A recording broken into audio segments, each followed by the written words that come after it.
There we are. Axle shafts are removed on the drivers and the passengers. Now we can actually look at what the culprit of the problem is, which is our third member. And we start tearing that apart. Alright, so the first thing we start with is we're going to start with removing the 4 bolts here. Then we will remove all of our bolts from around here. And then we'll pull out the old rear diff or the third member. When we remove these 4 bolts, we're going to take this flange here and we're going to tie it up above, probably to this exhaust mount here. Should be fine. Or off to the side there's an exhaust mount, so I'll probably just tie it off to that, and we should be good to go. These bolts here for the drive shaft are 14 millimeter, and then for your third member, your bolts there are 12 millimeter.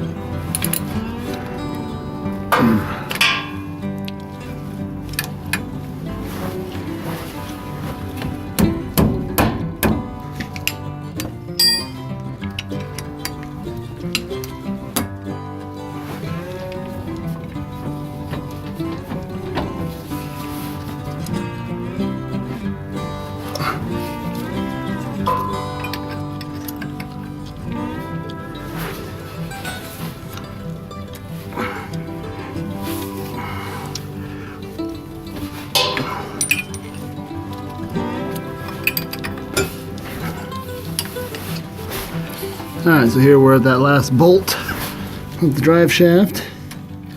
Gonna pop it out.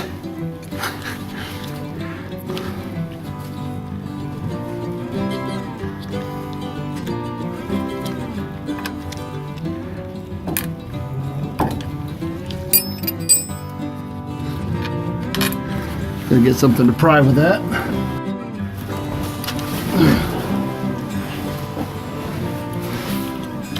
Alright, got a screwdriver here. Give that a little bit of separation.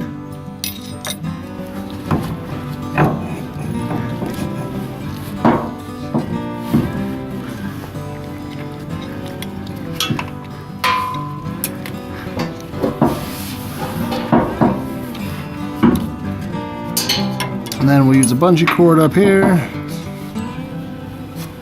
And that should hold it up there out of place, out of sight. What really bothers me about this is that everything here looks really clean. But really, it was whenever I took my foot off the gas, it was making noise. And I could feel the slop in there. And I'm sure y'all can hear it. But I can feel the slop. And now the new one doesn't have that. It has a lot more resistance on the gears too, so I'm pretty optimistic that this is where the problem is. But I guess there's only one way to find out, right? Here we go. We'll get the rest of these guys off.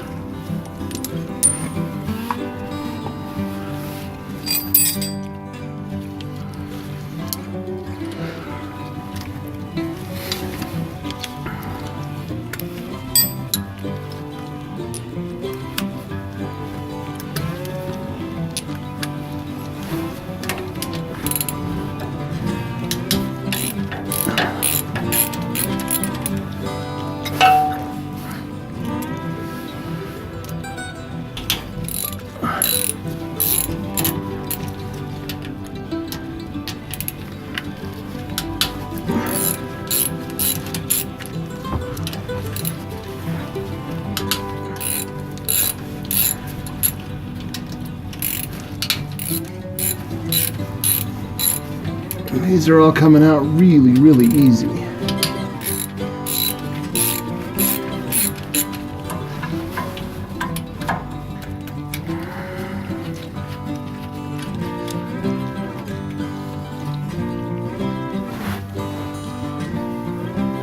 Alright, these guys have little washers on them.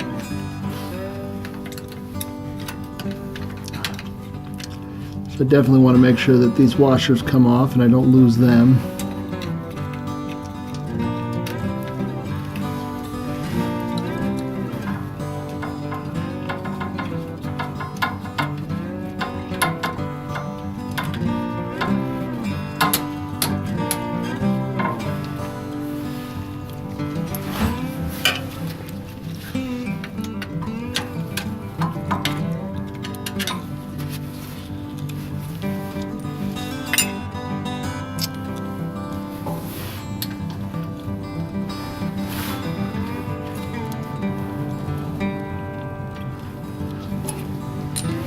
That one up top is still a little tight.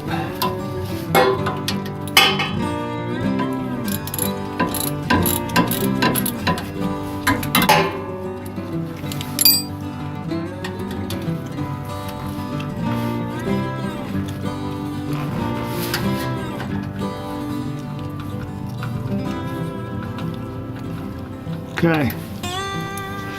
Now what I'm going to do is I'm going to go ahead and pry this thing out just a hair, just to make sure that we're free and that will come out.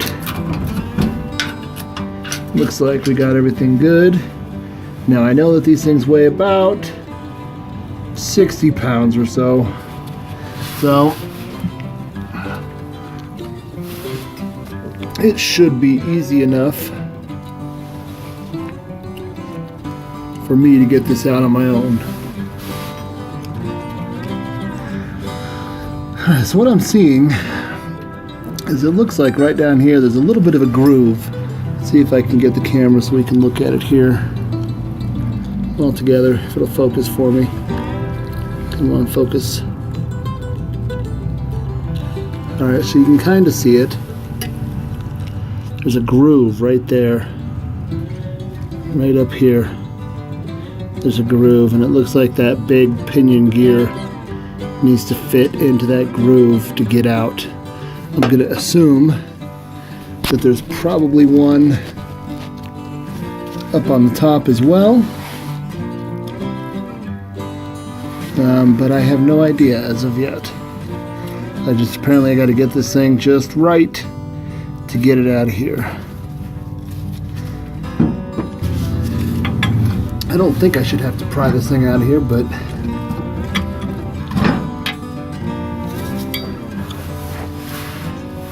maybe I do.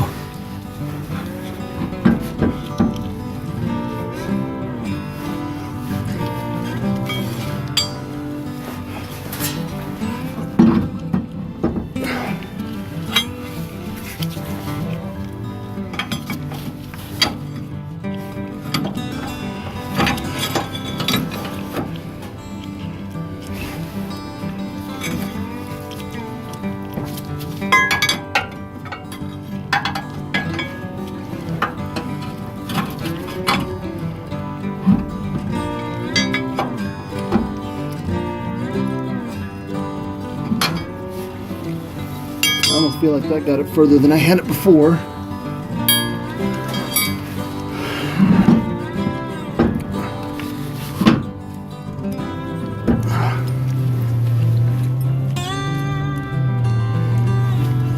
Oh, and I don't really want to drop this thing.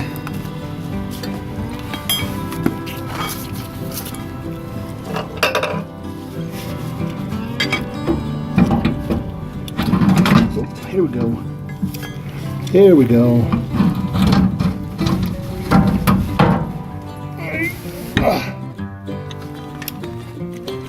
Oh, could that have been part of my problem?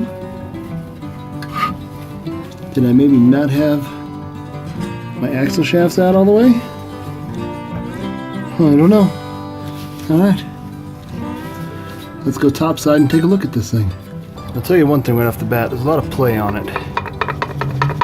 Just listen to that.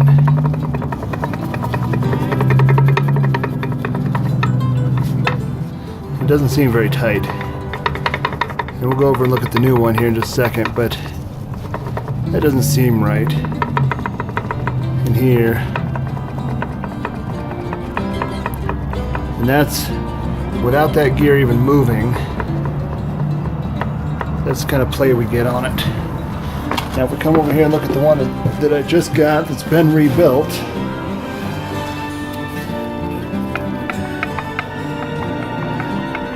there's a little bit of noise there, but everything just seems so much tighter. Alright, so here's what I've done. I've cleaned up the surface around here. I removed all the old paper gasket and cleaned it up. I took a scrub brush, a metal bristled brush, and I kind of cleaned up some of the grease residue here on the side. I picked up some gasket maker from Napa. It says that it's made for differentials and transfer cases, so it's specifically supposed to be able to withstand the gear oil touching it. So what I'm going to do is I'm going to go ahead and put some gasket maker on this surface first, so that I can make sure I get some, hopefully at least around some of these studs. There's the new diff that I need to put in. I'll put the gasket maker on it second, and then wheel it over and slide it up in there.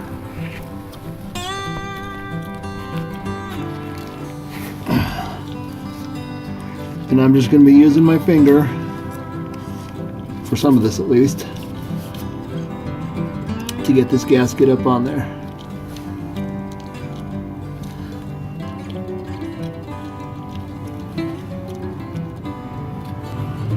When I cleaned the surface, I did use some alcohol just to kind of help get any, residual anything off of this mating surface. I don't know how much that's necessary. I don't know how much of that's necessary, but well, this might be easier without a glove on.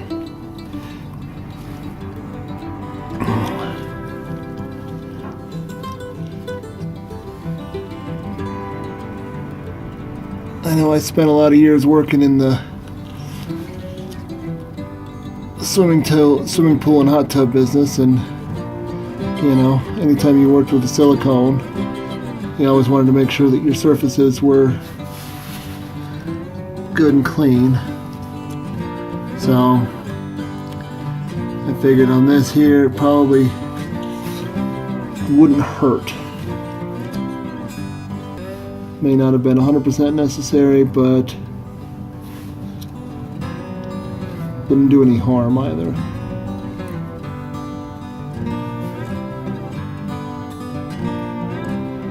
Now I'm not going super thin, but I'm also not going crazy thick either. I know some of this is going to squeeze out once we get the two put together.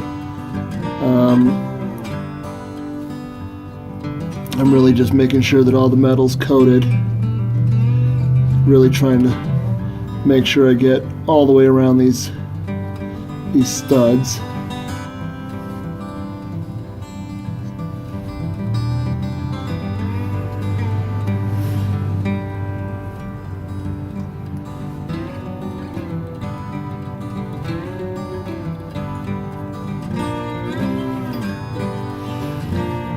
All right.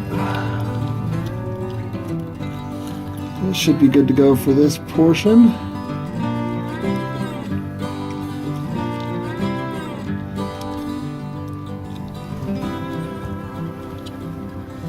I think there's a little bit more here.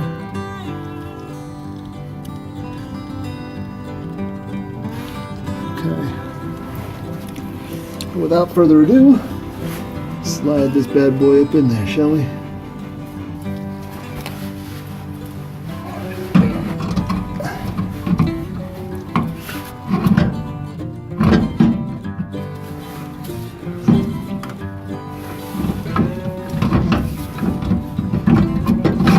There we go.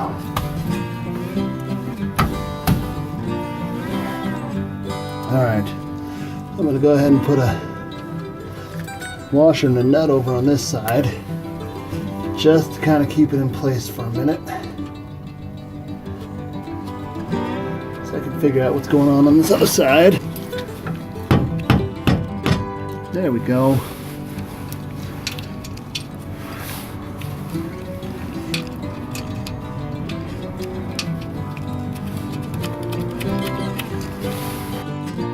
Okay, so what we're going to do is I'm going to tighten down. I'm going to first off get all my nuts back on here, and I'm just going to get them kind of snug. So now all of these are torqued down to an 18 foot-pound. But like I said, I'm not going to tighten them down. I'm just going to get them all snug here.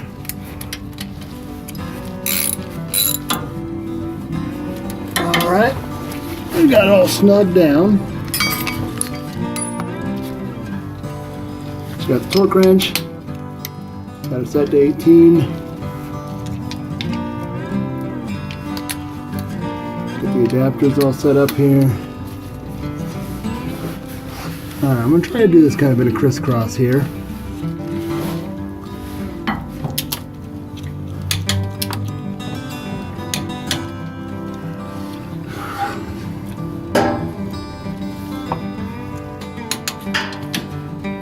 Crisscrossing on all of them,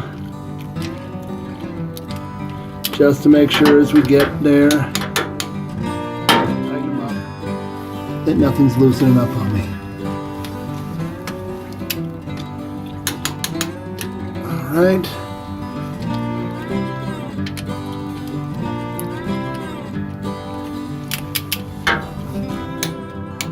And there we are.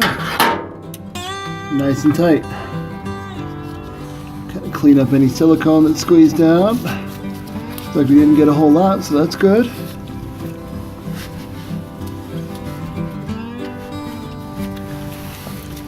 I suppose I would probably assume if we didn't get a whole lot on the outside, that means we probably didn't get a whole lot squeezed out on the inside. I'm okay with. And the silicone does say it takes 24 hours before you want to put gear oil in here. So I will go ahead and I'll wait my 24 hours before I put my gear oil in. But I can at least put everything back together. Okay, so now we have all that put back together down there, the rear diff. We can kind of see it down there. I don't have the drive shaft put back on yet. Now we're going to put our axle shaft back in and reconnect all that good stuff. So there we are, and obviously this thing's spun around a little bit, but first thing I want to do is kind of just make sure that our surface around here is relatively clean. Even though this little O-ring here is nothing more than a dust guard. Just want to make sure we don't have any big debris there. Same thing on the inside here. Just want to make sure that area is relatively clean. Just free of any large debris. Okay. Now when I took this apart, it spun on me. So we're going to spin this guy back to where she was. Like so. Slide it up in there.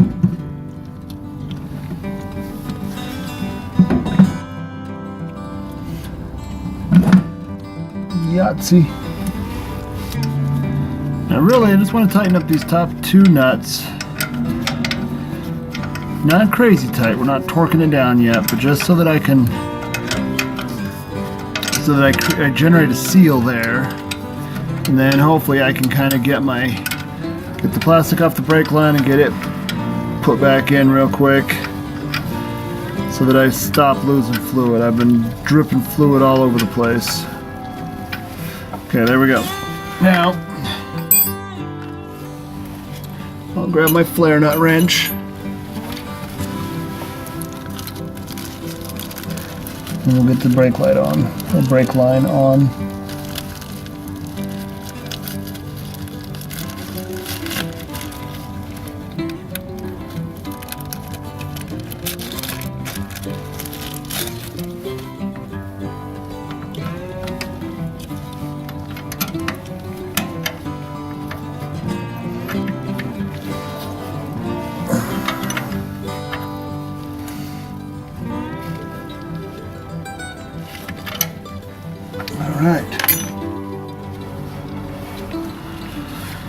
Now we got that guy on. I'll do a little bit of some cleanup here.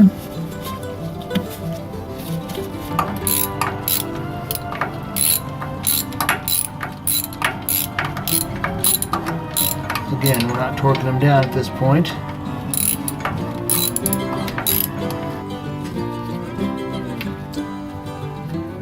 Now we got Star Trek playing in the background. To boldly go where no man has gone before.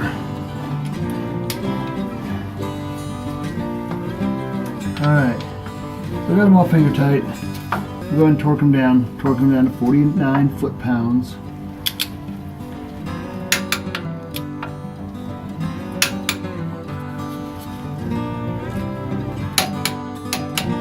Alright.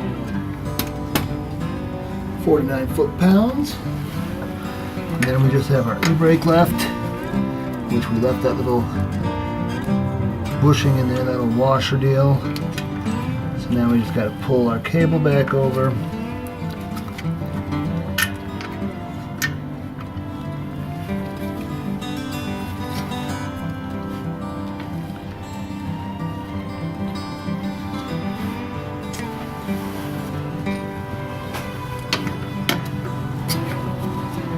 Maybe give that a little bit of a pry.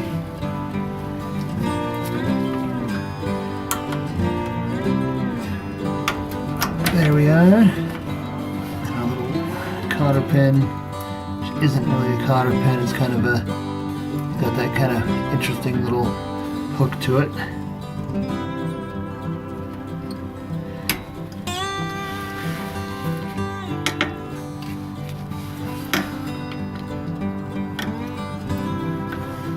Alright.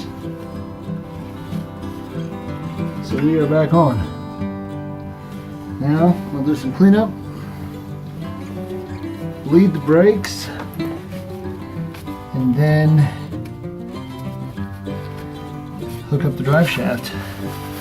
And the only reason why I'm not going to do the drive shaft before the brakes is because I have to turn the vehicle on in order to put it in neutral, I believe, to get that drive shaft to spin enough so that the bolts line up.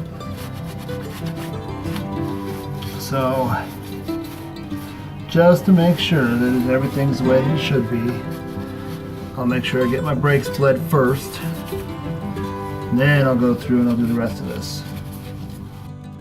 Alright, so here's what we got. I've gone ahead and I put in the 4 bolts over here for the drive shaft. They connect to the rear diff. I torqued those down to 54 foot-pounds.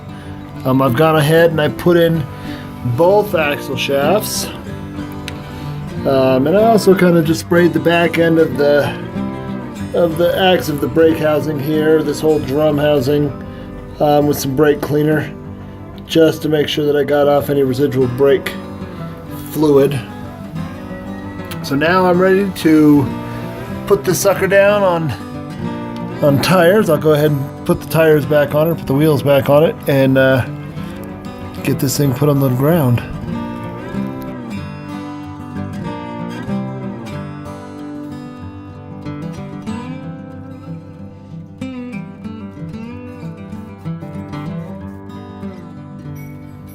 Alright friends, so here's where we're at today.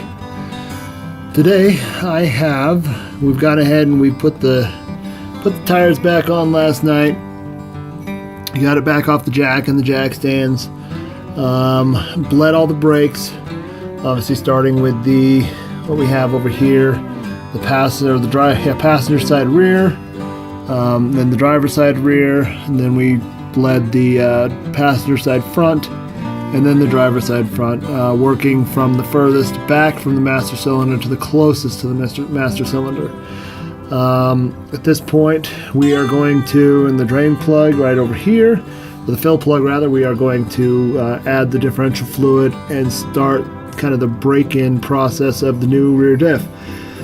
They say on the new rear diff you want to drive it for about 15 or 20 minutes on the first run and then let it cool down.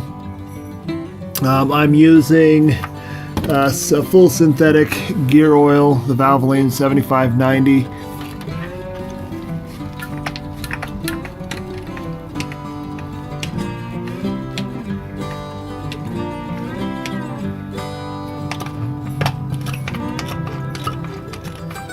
And there it is, folks. Now again, I didn't replace the washers on these. These have little crush washers. I did not put new ones on just because I just replaced the fluid in these things, like I said, a month ago. Alright, so there's our fill plug in. Clean off some of that oil. And we're going to torque it down to 36 foot-pounds.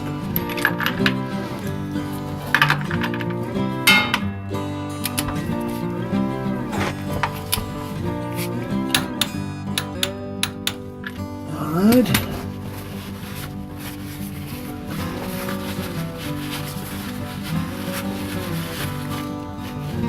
Sweet. And I would say that so far everything's looking good. Make sure our drain plug is still torqued at 36.